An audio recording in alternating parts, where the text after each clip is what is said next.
And in order to do that, I need to tell you the story of the president and the slave. And the president in question is Thomas Jefferson, the third president of the United States, and he was accused in 1802 of fathering the children of his slave, Sally Hemings. Now, the debate raged for 200 years practically until a genetic test was done in 1998, which came to the conclusion that Jefferson fathered his slave's last child. So let's work through this example, and you'll see how Y-DNA has helped to possibly resolve this particular question. Here we have President Thomas Jefferson and his slave. The slave in question was a very pretty young girl called Sally Hemings, who was nursemaid to his own children. She travelled with him to France when he was ambassador there, and she looked after his young daughters. She was a very pretty girl, very light-skinned, and could almost pass for white. In fact, 3 of her children did pass into white society, and they hid their African ancestry from those people around them. But Sally Hemings had a variety of children. Allegedly, her first child was called Tom, and the Woodson family believed that their ancestor, Thomas Woodson, was that first child. She had 6 other children, and then she had her youngest child, Eston Hemings.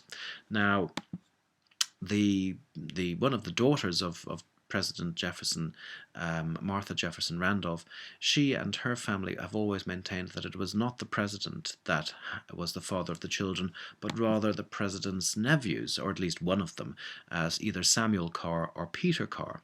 And that has always been their particular contention.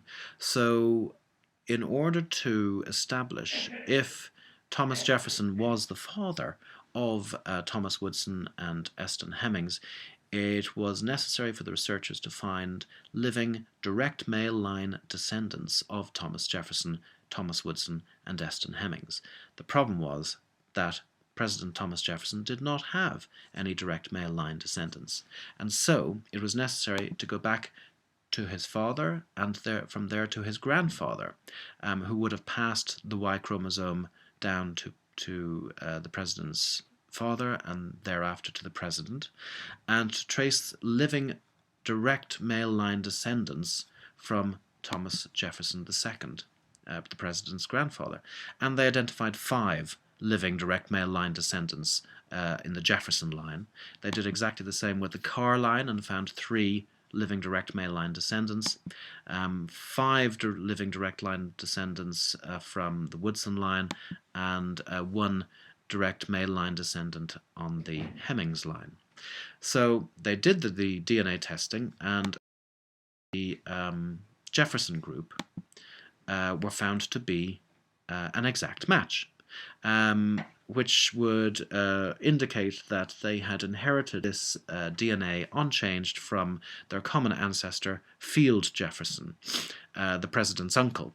So because the president's uncle and the president himself shared a common ancestor in Thomas Jefferson II, the assumption is that President Thomas Jefferson would have had exactly the same Y-DNA as these 5 direct male line living descendants of his uncle. On the Carr side, the Carr DNA, the three living male line descendants had an exact match on the Carr DNA, indicating that their common ancestor probably had exactly the same Y DNA, and he passed it on to all 3 of them unchanged. On the Woodson side, the results came back and they showed that there was no connection with the Jefferson DNA, no connection with the Carr DNA, and that ruled out Thomas Jefferson and his nephews as potential fathers for Thomas Woodson. However, when the results came back for Eston Hemings, it showed that the Y-DNA in his direct male line living descendant was an exact match for the DNA of the Jeffersons, and this indicated that it was highly probable that Thomas Jefferson was the father of Eston Hemings. Now, let's have a look at these blue squares down here in the Woodson line. This represents a non-paternity event. If we analyze the 4 living descendants in brown, it would indicate that Thomas Woodson passed on the Y-DNA, his Y-DNA, unchanged to all 4 of these living direct male line descendants. And the problem would have arisen with an illegitimacy or an adoption, either at the level of the blue square itself or the square that's filled that has an outline in blue. It's difficult to tell exactly where that illegitimacy or adoption occurred, but that would explain this the blue DNA differing from the brown DNA around it. So what has the DNA told us? Well, firstly, it has told us that it is highly improbable that one of the Carrs was father to any of Sally Hemings' children. It tells us that it is highly improbable that Thomas Woodson's father was a Jefferson or a Carr. And it tells us that it was highly probable that Jefferson fathered Eston Hemings and all 6 of Sally Hemings' later children. At least that was the conclusion of the Thomas Jefferson Memorial Foundation Research Committee. But it could also have been his younger brother, Randolph, because his younger brother would have shared exactly the same Jefferson Y-DNA. And that was the conclusion of the Thomas Jefferson Heritage Society, who looked at exactly the same information, exactly the same evidence, and not just the DNA evidence, but a lot of documentary evidence as well. And they arrived at a completely different conclusion. And this just goes to show what I mentioned earlier, that a lot of things in family tree depend on the balance of probabilities, and how people see the balance of probabilities will vary from person to person. So that is the story of the president and the slave. Example of Y-DNA and how it can be applied to answer a specific question is an answer from my own family tree, and specifically the Spearin Surname Project. And we have a website that you can go to. If you just Google Spearin Surname Project, you'll find it. And we also have a web page on Family Tree DNA with the results of all the members in our group, and their DNA results are laid out there quite neatly. Now, of course, I am not a Spearin. My Y-DNA is not Spearin. My Y-DNA is Gleason. Spearin occurs in the midst of my great-great-great-grandparents, and in order to get Y-DNA from the middle of my family tree, I had to go back to my great-great-great-grandfather, who was a Spearin, and I had to follow his descendants down on a direct male line, an unbroken Y-DNA line, to my father's third cousin. And I got in touch with him, and he agreed to take the Y-DNA test, and that was Spearin Y-DNA. Now, shortly after researching the Spearin line, I came across Bob, and Bob has been researching the Spearins for such a long time, over about 20 years now, and he has gathered so much information, it's incredible, and himself and various other researchers have put together this story about the Spearins. Fantastic story, and it starts off with 2 will abstracts from Matthew and Luke Spearin in Limerick in the early 1700s, and based on these will abstracts and a variety of other sources and books that were published around the time, it's been possible to put together a family tree of these early Limerick Spearins. Now, they were gentry, they were nobility, they were landowners, so there's actually quite a lot of information about them. And they married into the Hartwell family, and they called their children Hartwell Spearin.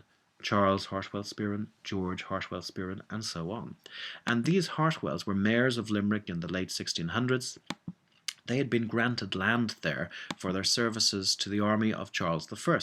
So after the Cromwellian invasion in the 1660s, they were granted land. They married into the Spearin family, and of the 236 branches of Spearins that we have identified so far in this project, 24 of these branches have the name Hartwell Spearin. And it is these 24 branches of the Spearin family tree who can reliably say that on the balance of probabilities they are related to these early Limerick Spearins, purely because this combination of unusual surnames has persisted down through the years and is present in many of the family trees today. Now, not only that, but based on a scrap of paper that Sir William Beetham wrote on regarding the wills that the Spearins had left, and specifically the will of Rebecca Spearin in 1680, there is a link back to London in the 1600s and back into the 1500s, because the Spearins spelt their name differently, Spering, Spering. They were goldsmiths in London, so they were very powerful people, and they lived in Leadenhall Street, not too far away from the present-day Gherkin. In fact, they're buried quite close to it. And so before that, there was a potential link with Cambridge, where King Henry VIII gave permission for a Nicholas Spearing to start printing. And Nicholas Spearing was one of the first 3 printers of the Cambridge University Press. And his family came from a large family involved in the book industry from Flanders, which is present-day southern Holland or northern Germany. He was best friends with Erasmus. So this is such a fantastic story that one wonders, is this really my family? And this is where genetic testing came to the rescue, because 4 of the members tested in early 2011, late 2010, and when their results came back, it showed that these people were exact matches or almost exact matches. The little purple circle at the on the right hand side indicates that this first person differed from the rest by a 1-step mutation, but 1 step away from an exact match is actually still very, very close. And these people came from New Jersey, from Canada, from Australia, from all over the world, but DNA testing was able to ascertain that they were all definitely genetically related. So I then persuaded my dad's 3rd cousin to take the test, and his results came back showing he was an exact match with everybody else in the group. And we tested more people over the course of the following months and years, and this is a snapshot of the state of the project in 2012, and it shows that we have 15 members in what we call genetic family 1, because they all match each other, or they almost match each other, and all of these people are closely related to each other genetically, and because some of the people have Hartwell Spearins in their branches, it means that all of us can piggyback across the void of the 1700s and the lack of data therein. We can piggyback back to these early Limerick Spearins who had the unusual combination of surnames. Now, we did test other people, and these other people did not match the main group of Spearins, and this is possibly because there was an adoption somewhere along the line, and the transmission of Y DNA was broken. The direct male line was destroyed, or it could have been due to illegitimacy, or it could be due to the fact that maybe some Spearings come from a completely different origin. Maybe all the Spearings do not have the same original source for the evolution and appearance of the surname. Maybe 2 different sources produce the same kind of surname. That remains to be elucidated. Another interesting piece of information is that everybody in the who match each other belong to the haplogroup I2b1. And if you look at the frequency of distribution of this particular haplogroup, you find that it has its highest concentration in and around Northern Europe, Denmark, the Netherlands, and northern Germany. And this would be in keeping with the supposition that there may be a connection with Flanders. So, well, Here is a pictorial representation of several of the trees, 7 altogether. The first 6 are matching and the last one is not a match. And the people in blue are the people that have taken the test, and the people in red are the brick walls in each branch of the family. And then before that we have the early Limerick Spearings, and then in orange you see the London Sparings, and before that in yellow you see the Cambridge Spearings. So what DNA has told us is that it has confirmed the theory. We are all definitely related. We definitely share a common ancestor sometime in the last 300 to 400 years. And because of this unusual combination of surnames, Hartwell and Spearin, which still exist, you can see in some of these families today.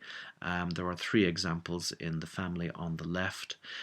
We're able to piggyback with this family and jump across the void of the 1700s back to the early Limerick Spearins. And we still need to find documentary evidence that confirms what we suspect, and we still need to find out why the Spearins came to Ireland in the first place. We also know from the notes of Sir William Beetham that we are also probably related to the London Spearings, and it would be great to actually find a living descendant along the direct male line that would provide a match with the early Limerick Spearins, but we haven't found anybody to test yet. We also need to find out more about how these London Spearings came over to Limerick and bolstered that particular connection. We also are possibly related to the Cambridge Spearings, but again, we would need documentary evidence to link Cambridge with London, and it would also be nice to find living direct male line descendants of the Cambridge Spearings who would test and then hopefully match the rest of the early Limerick Spearins. So we also might be related to other Spearins in England and other Spearins in Europe. And one of the main things that we want to try and do now in the future is to encourage people from England with a Spearing pedigree that is very English, and Spearings in Europe, in Germany and in Holland, to take the test to see if there is an exact genetic match between the Irish Spearins and English and European Spearins. In terms of the future, it would be nice to test somebody from all 236 branches of the Spearin tree. And that is something that we will try to do over the coming years. And secondly, in time, the sensitivity of the Y-DNA test will probably improve to the extent that we will be able to build not just a family history tree, but a mutation history tree. Because some of the people in the group have mutations, and it's those people who have matching mutations that are more likely to be related to each other than to any other person in the group. So we're looking for people within the group who share the same mutations so that we can say to them, you guys have the same mutations, you're probably more closely related to each other than other members in the group are. So you need to focus your attention on trying to find a documentary link, evidence of via documentary research that links your 2 families together. And that is the story of the Spearin Surname Project so far.